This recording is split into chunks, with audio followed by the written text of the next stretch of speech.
Hello students. बेटा आज का जो अपना टॉपिक है लेक्चर में उसमें हम बात करेंगे पेडिग्री एनालिसिस की। ठीक है, तो यहाँ पे बात आती है पेडिग्री एनालिसिस है क्या चीज़। तो हम यहाँ पे मेंशन करते हैं a record of inheritance of certain genes for 2 और मोर जनरेशन। भाई कोई भी जीन है उसके इनहेरिटेंस का रिकॉर्ड मेंटेन करना, 2 या फिर 2 से ज़्यादा जनरेशन्स का, in the form of diagram, किसी भी डायग्राम की फॉर्म के रूप में या फिर फैमिली ट्री के रूप में। इसे हम क्या बोलते हैं? पेडिग्री बोलते हैं। ठीक है, तो रिकॉर्ड मेंटेन करना inheritance of certain genes, genes के इनहेरिटेंस का, कुछ एक पर्टिकुलर जीन्स है उनके इनहेरिटेंस का हम रिकॉर्ड मेंटेन करते हैं 2 या 2 से ज़्यादा जनरेशन का, किसी भी फैमिली ट्री या फिर डायग्राम के रूप में, उसे ही हम क्या बोलते हैं? पेडिग्री बोलते हैं। अब बात आती है पेडिग्री के अंदर अगर हम बात करें तो एक टर्म यूज की जाती है प्रोबैंड। ये क्या होता है? तो प्रोबैंड जो है यहाँ पे हम कह सकते हैं the individual from which pedigree started. Individual from which pedigree started, मतलब जहां से हमने रिकॉर्ड मेंटेन करना स्टार्ट किया है वो पहला पर्सन जो है वो कौन होता है? प्रोबैंड होता है। ठीक है, अब बात आती है भाई पेडिग्री जो है ये किन में की जाती है? भाई ह्यूमन बीइंग्स हो गए, ठीक है, पेट्स जो जो हम घरों में जो भी जानवर पालते हैं वो सारे आ गए हैं। ठीक है, अब यहाँ पे नेक्स्ट अगर हम बात करें तो ह्यूमन बीइंग्स जो है उनके अंदर पेडिग्री मेथड जो है वो क्यों यूज किया जाता है?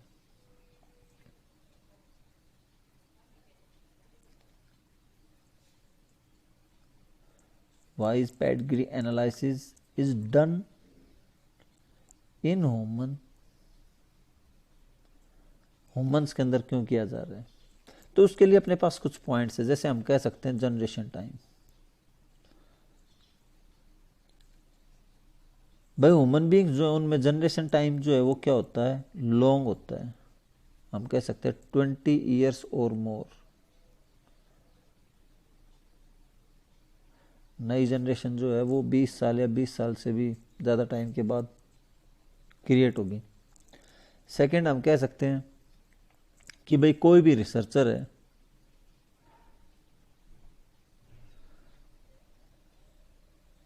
Worker can observe 3 to 4 generations, 3 से 4 जनरेशन्स कोई भी रिसर्चर है वो ऑब्जर्व कर सकता है during in one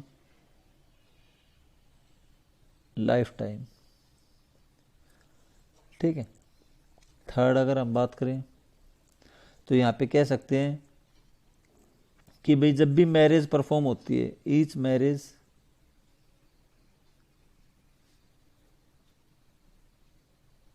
combines alleles from 2 different families. भाई जीन्स जो है ना वो सेम नहीं होते, वेरिएशन क्रिएट हो जाती है, क्योंकि यहाँ मैरिज जब भी होती है तो 2 अलग अलग फैमिलीज के जीन्स जो है वो क्या हो जाते हैं? कंबाइन हो जाते हैं ऑफस्प्रिंग के अंदर। तब भी जरूरी है पेडिग्री रिकॉर्ड मेंटेन करना। नेक्स्ट अगर हम बात करें तो हम कह सकते हैं कि भाई ह्यूमन बींग्स जो है उनके अंदर लार्ज नंबर ऑफ क्रोमोसोम है।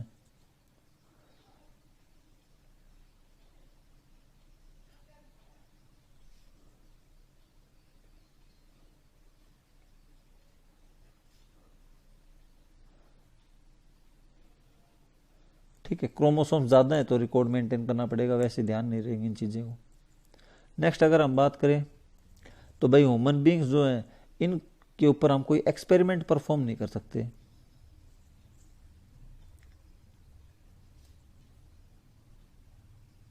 Can not be subjected to experimentisation, या एक्सपेरिमेंटेशन कह सकते हैं हम। ठीक है, इसके अलावा एनवायरनमेंट का भी इम्पैक्ट होता है यहाँ पर।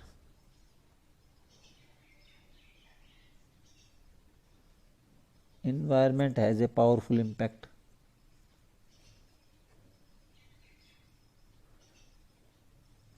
On expression of traits. कोई भी ट्रेट है उसके एक्सप्रेशन में एनवायरनमेंट का भी इम्पैक्ट होता है, इस वजह से भी पेडिग्री जो है मेथड जो है वो यूज किया जाता है ह्यूमन बींग्स पे। ठीक है, ये कुछ पॉइंट्स थे।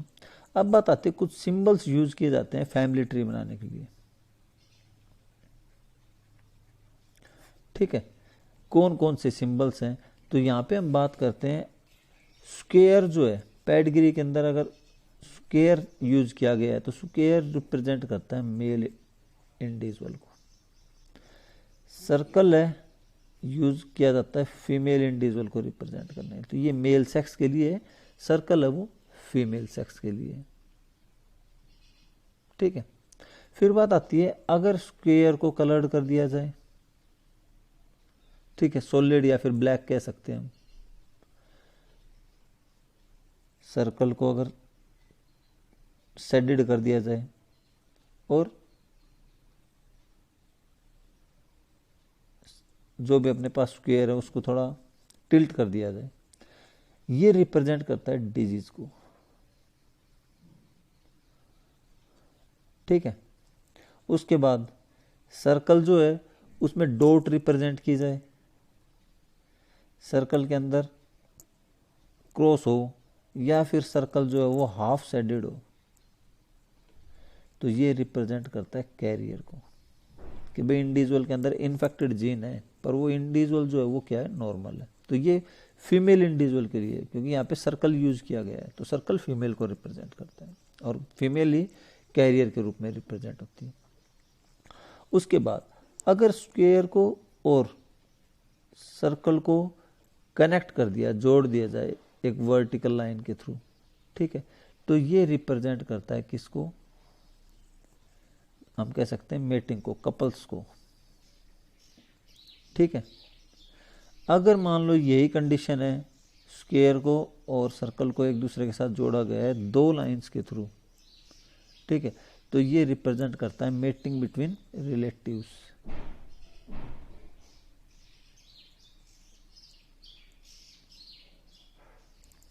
ठीक है, तो ये उसके बाद फिर अगर हम बात करें भाई स्क्वायर और सर्कल, मान लो एक कपल है, इसको कनेक्ट कर दिया गया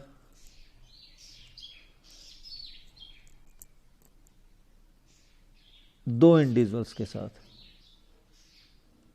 ठीक है, तो ये जो इंडिविजुअल्स हैं ये ऑफस्प्रिंग्स के रूप में रिप्रेजेंट होंगे। ये दो कपल हैं और ये दोनों इनके ऑफस्प्रिंग है, जिनमें एक फीमेल है और एक मेल ऑफस्प्रिंग है। ठीक है, तो ये चीज है। उसके बाद हम कह सकते हैं कि अगर टिल्टेड स्क्वायर जो है ये मेंशन किया जाए और इसमें 5 लिखा हुआ, तो हम कह सकते हैं 5 अनअफेक्टेड ऑफस्प्रिंग्स। ठीक है, उसके बाद स्क्वायर में क्रॉस कर दिया जाए, ऐसे कांटा लगा दिया जाए या फिर लाइन जो उसके थ्रू, वर्टिकल लाइन के थ्रू उसको डिमार्केट, हॉरिजॉन्टल लाइन के थ्रू उसको डिमार्केट कर दिया जाए, तो ये रिप्रेजेंट करता है डेथ को। ठीक है, उसके बाद अगर दो इंडिविजुअल्स हैं,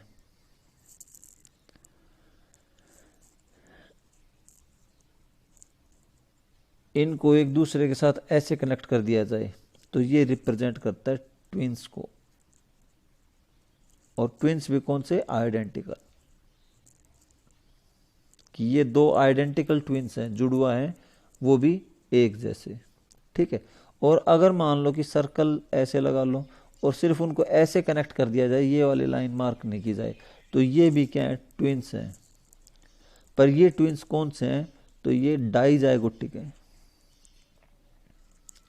इस कंडीशन में इंडिविजुअल जो है वो ऐसे भी रिप्रेजेंट हो सकता है कि एक मेल है एक फीमेल है, पर यहां पर कंडीशन जो होगी उसके अंदर या तो दोनों मेल ही होंगे या दोनों फीमेल होंगे, क्योंकि ये क्या है, आइडेंटिकल है, तो इनका सेक्स भी क्या होगा, सेम होगा। तो ये मोनोजाइगोटिक है और ये डाइजाइगोटिक है।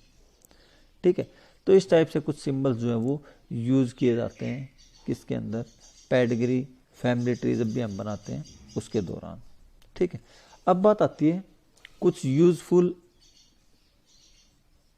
नेस की बात आ जाती है। यूजफुलनेस ऑफ पेडिग्री एनालिसिस, क्या बेनिफिट्स हैं। ठीक है, तो फर्स्ट अगर हम बात करें तो यहां पे हम कह सकते हैं it is useful for the genetic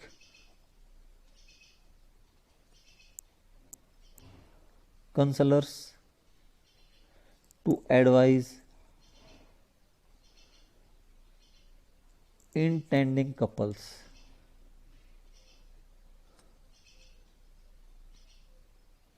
about the possibilities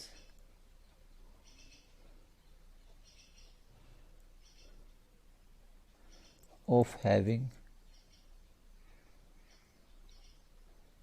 children with genetic defect. भाई पेडिग्री एनालिसिस जो है ना, उसके बेस पे कोई भी जेनेटिक कंसलर जो है ये एडवाइज कर सकता है किसी भी इंटेंट कपल्स को, जो भी नए कपल्स हैं उनको मतलब गाइड कर सकता है, बता सकता है कि भी उनका जो चिल्ड्रन है या जो भी बेबी है उसको कितनी पॉसिबिलिटी है जेनेटिक डिफेक्ट की, या फिर पॉसिबिलिटी है या नहीं है, उस चीज़ के लिए वो बता सकता है। ठीक है, अब इसमें जेनेटिक डिफेक्ट में अगर हम बात करें तो भाई हेमोफीलिया हो गया, सिकल सेल एनीमिया हो गया। ठीक है, तो वो कोई भी मेंशन कर सकते हैं यहाँ पे। उसके बाद फिर बात आती है कि भी पेडिग्री एनालिसिस जो है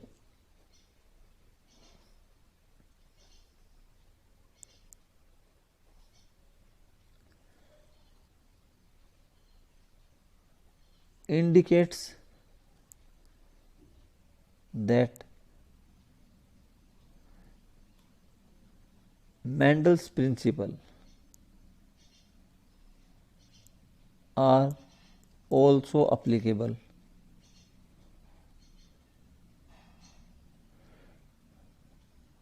to human genetics। भाई ह्यूमन जेनेटिक्स जो है ना उसमें मेंडेलियन प्रिंसिपल जो है वो अप्लीकेबल होते हैं, ये चीज़ भी पेडिग्री एनालिसिस के बेस पे इंडिकेट की जा सकती है। ठीक है, इसके बाद अगर हम बात करें तो हम कह सकते हैं कि it can indicate the origin of A trait in the ancestors. भाई ट्रेट जो है उसकी ओरिजिन मतलब कोई भी डिफेक्टिव जीन जो है वो कहाँ से स्टार्ट हुआ है वो भी बताया जा सकता है। जैसे हेमोफीलिया जो उसमें हम कह सकते हैं रॉयल डिजीज जो है, क्वीन विक्टोरिया जो है वहाँ से ये डिजीज है वो स्टार्ट हुई है, ट्रेट स्टार्ट हुआ था, ये पेडिग्री के बेस पे बताया जा सकता है। तो ट्रेट है वो ओरिजिनेट कहाँ से हुआ वो चीज़ मेंशन की जा सकती है, डिजीज कहाँ से ओरिजिनेट हुई वो चीज़ हम मेंशन कर सकते हैं। फिर बात आती है it can indicate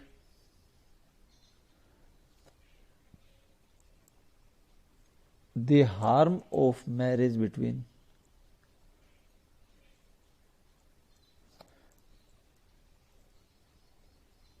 close relatives may causes।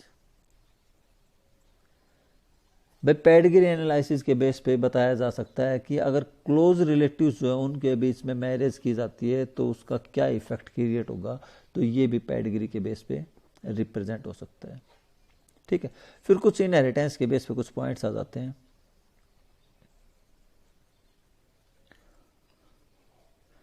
ठीक है, जिसमें हम बात करते हैं अगर मान लो कंडीशन जो है ऑटोसोमल डोमिनेंट ट्रेट की चल रही है, अगर कोई भी ऑटोसोमल डोमिनेंट ट्रेट है, ठीक है, तो ये ट्रेट जो है ये क्या करता है, कभी कभी सेल्डम कह सकते हैं, सेल्डम स्कीप ए जनरेशन।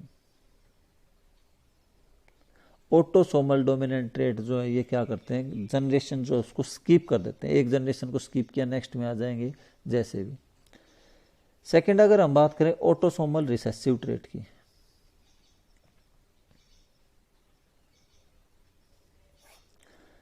ये तो स्कीप करते करते हैं, may skip a generation.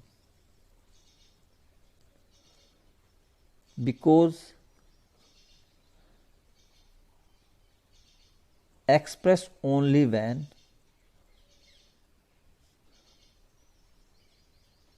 both the alleles of trait are defective। भाई ये तो जनरेशन जो उसको स्किप करेंगे क्यों? क्योंकि ये एक्सप्रेस करते हैं कब, जब दोनों एलील्स एंड ट्रेट के लिए क्या हो, डिफेक्टिव हो। ठीक है, तो ये चीज़ है। उसके बाद अगर हम बात करें तो भाई सेक्स लिंक्ड डोमिनेंट ट्रेट की बात आ जाती है। यहाँ पर तो ऑटोसोमल डोमिनेंट और रिसेसिव ट्रेट की बात चल रही थी, अब बात आती है sex linked dominant trait. Sex linked dominant trait जो है ये कॉमन होते हैं किसके अंदर, in female. Sex linked dominant trait जो है ये फीमेल के अंदर क्या होते हैं, कॉमन होते हैं। ठीक है, अगर हम बात करें सेक्स लिंक्ड रिसेसिव ट्रेट की, तो सेक्स लिंक्ड रिसेसिव ट्रेट जो है ये मोर कॉमन होते हैं किसके अंदर, मेल के अंदर। सेक्स लिंक्ड डोमिनेंट ट्रेट है वो फीमेल में कॉमन है, सेक्स लिंक्ड रिसेसिव ट्रेट है वो मेल के अंदर कॉमन होते हैं। और अगर आ जाए वाई लिंक्ड ट्रेट की, तो वाई सेक्स क्रोमोसोम जो वो किस में पाया जाता है, मेल के अंदर। तो यहाँ पे बात आती है अगर वाई लिंक्ड कोई भी ट्रेट है तो ये पास होगा फ्रॉम फादर टू सन, तो ये मेल इंडिविजुअल से मेल इंडिविजुअल के अंदर ही जाएगा। ठीक है, तो सन के अंदर ये ट्रांसमिट हो जाएगा। तो ये पेडिग्री वाला पार्ट था अपना। नेक्स्ट जो अपना लेक्चर है वो हम बात करेंगे ह्यूमन जेनेटिक डिसऑर्डर पे, जो कि अपना लास्ट टॉपिक है इस चैप्टर का। ठीक है, तो इस टॉपिक पे हम अपने नेक्स्ट वीडियो लेक्चर में बात करेंगे। आज के लिए इतना ही, थैंक यू।